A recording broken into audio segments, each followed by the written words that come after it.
He's an effigy of a real Sir Geoffrey Hudson, the famous 17th century dwarf.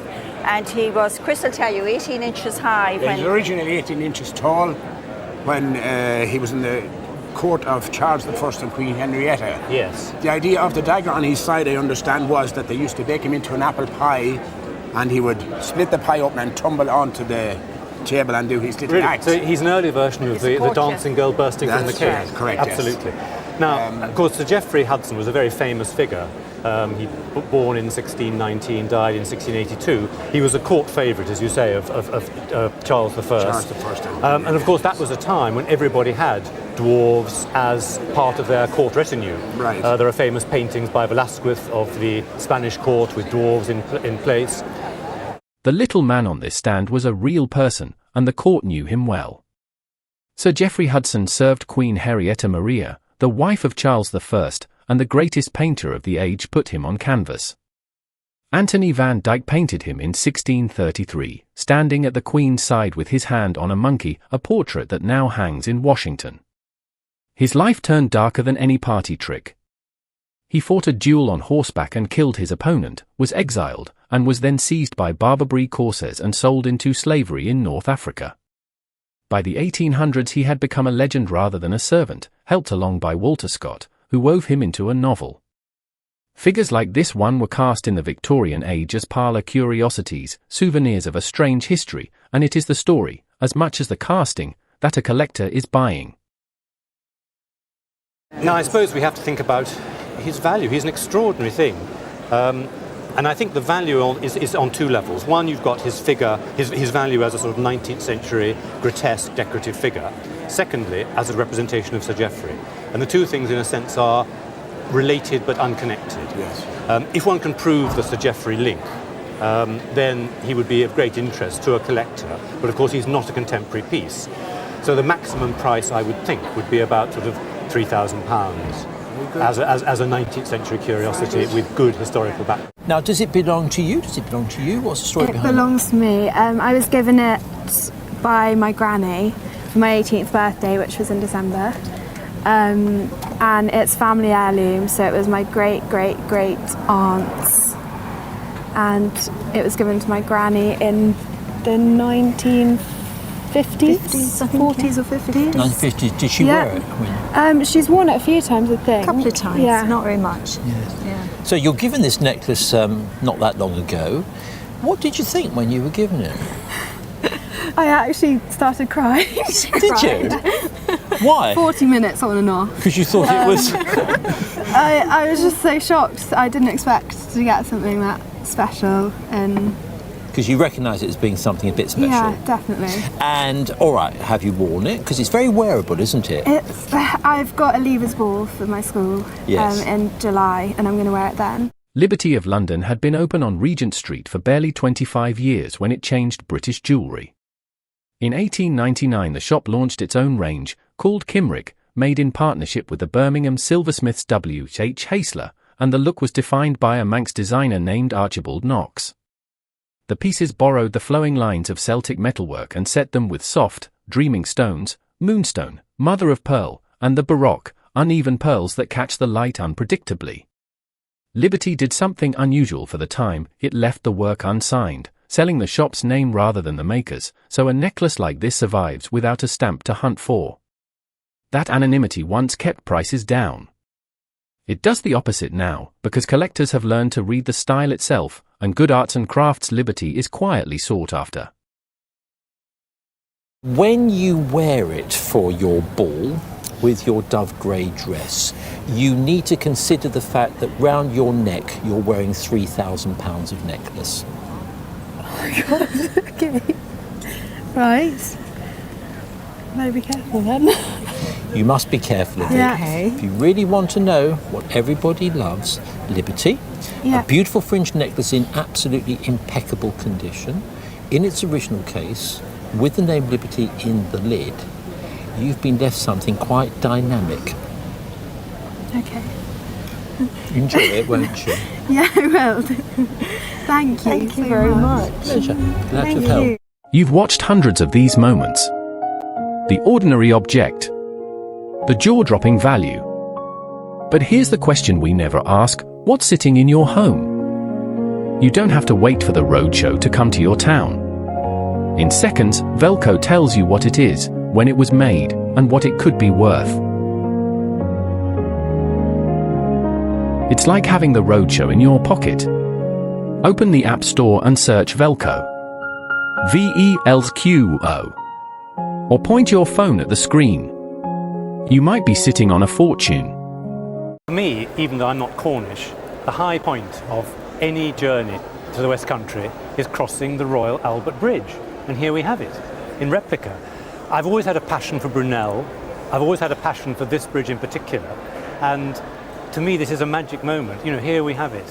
Where did it come from? I believe it came from a gentleman who was an apprentice in the dockyard back in the 1850s. Right. I was always led to believe. So it's a family piece? So it's been handed down through the family. And you've always had it in your house or in your family house? In my time. Yes, in your time. Yes. Now, this bridge was completed or opened in 1859. It was Brunel's last great design. And when he was dying, and the bridge was just opened in time, he was transported across, lying on a flat railway truck, and he died very soon after. The bridge in miniature here is one of the boldest things Isambard Kingdom Brunel ever built. His Royal Albert Bridge carries the railway across the River Tamar, joining Devon to Cornwall, and it does so on two enormous spans of a shape all his own, great tubular arches paired with sweeping chains that pull against each other, so the structure holds itself up. Prince Albert opened it on the 2nd of May, 1859, and gave it his name. Brunel never really saw it in use. He was already gravely ill, and was carried slowly across on an open railway truck, lying down, some months before he died that September. In tribute, the railway later spelled his name in great letters across the stone portals at each end. A model made in his own lifetime, by a hand that knew the dockyards, is a small piece of that moment. It is a remarkable thing, beautifully made and a highly desirable object. What do you do with it? It hangs on the wall in the house, and it will pass through my family, hopefully. Quite rightly. It was my mother's wish that it never left the West Country. And so it shouldn't. And if, any of us chose not to keep it, then it was to be given to Cornwall as a gift. I think it's absolutely right. It should stay here. It's part of the history, because yes. I'm sure it's contemporary with the opening of the bridge. Yes. And therefore, I would see, in the right sort of environment, £3,000 asked for it. Just that. Tell me how you came to have her. Well, I ran a toy shop, didn't I, yes. in Devon, and an old lady came one day and said to me, would I like to buy her, because she felt she ought to get rid of her before she died and give her a good home. And I said yes, so that was about 1975. Yes, yes. And did you pay a lot for her? I paid her what she asked, which was £100, yes. which I thought was a lot at the time. There is a pair to this, i.e. they're known as either Hansel or Gretel, yes. by the manufacturers, who are Kammer or Kemer, with an umlaut on the A, yes. and Reinhardt. Yes. German manufacturers who were operating in Thuringia, which is now the centre of Germany and was in the east. Oh, really? For most of the 19th century, dolls wore one face, a sweet, blank, idealized smile that never changed. The German firm of Kammer and Reinhardt, founded in 1886 in the toy-making town of Waltershausen in Thuringia, broke that mold and did it deliberately. In 1909, the company launched what it called art character dolls, heads modelled on real children, with sulks, frowns and pouts, given plain numbers instead of names. This is one of them, the mould known to collectors as 114, a solemn, faintly crossed little face that looked shockingly lifelike to buyers used to porcelain perfection. Ordinary dolls of the period turn up by the hundred. The rare character faces from this series are a different market entirely, and the best of them have carried some of the highest prices ever paid for a doll. Sweet little doll. Yes. I would say that if she were to go into a doll sale, you would probably get in the region of maybe £3,500 for her. What? It's going to her eventually, isn't it? Aren't you lucky? Very interested. Really, why is she so valuable? These Cameron Reinhardts are extremely valuable. The world record for any doll at auction is a Cameron Reinhardt. Really? £188,000. Well, having lived with a marvellous specimen marble tabletop like this for some time, I imagine you must have tried to identify some of the specimens. Have you had any luck with that at all? Not at all. Well, what I find very interesting about it is that apart from various typical marbles that one sees, like, for instance, this green Verde Antico, and also elements like the jasper and the Spanish brocatel we have here, we also have this very, very distinctive purpley, quartz-like figured specimen, and that's called Blue John. Now, in this plainer version here, is also known as fluorspar, but Blue John itself is almost exclusively mined in Derbyshire. And so, although a lot of specimen marble tables or Pietragiura tabletops were imported from Italy from really as early as the 16th century, this example is actually an English one that has been put into a slate base. Now, where did you come across it? Well, I bought a house in Ironbridge called Brookdale, a big house. Right. And before I moved in, somebody stole a lot of copper from it. But this and that was in the hole that was fixed to the wall. So I thought they'd only smashed the mirror, so I'll take it home with me.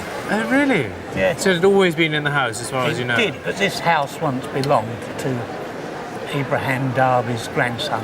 Now he's the bloke who started the Industrial Revolution. Oh, really? Darby. So it might have belonged to him at some time. Never know. Oh, how amazing. The purple stone set into this tabletop is one of the rarest decorative minerals in Britain. It is called Blue John, a banded fluorspar, and it comes from just one hillside in the world, the caverns beneath Castleton in Derbyshire, where two mines, the Blue John Cavern and Treat Cliff, have supplied every genuine piece ever worked. It was treasured in the 1700s. The great Birmingham manufacturer Matthew Bolton mounted slices of it in gilt bronze to make vases for the wealthiest houses in the land. Even the name carries its colour. Many believe it comes from the French blue jaune, blue-yellow, for the stone's veining. Most specimen tables like this were assembled in Italy and carried home from the Grand Tour. To find one built in England, and set with a native stone as scarce as this, is the unusual part, and it is why a plain-looking table can be worth more than you would ever guess. When you tell me what this is worth, I'll tell you what I'll pay for the house. Well, I mean, just valuing the table on its own, because of its very, very good specimen marbles and the quality of the mahogany base, I should think you would have to insure that for around £4,000. That's more than I paid for the house. That's more than you paid for the house? No. And you got the mirror thrown in for free? Yes. And when was that? When did you buy the house? About 1968, somewhere around that area anyway. I think that's extremely fortunate. Before you go, a quick word that could save you from a costly mistake. Every week, treasures like the ones you just watched are sold at car boot and yard sales for pennies by people who simply didn't know what they had. Don't let that be you. With Velcro, just snap a photo of anything in your home, and in seconds you'll know what it really is and what it's really worth. And it's completely free. Point your phone's camera at the code on screen now, or search the App Store for Velcro, VELQONO, before you let it go.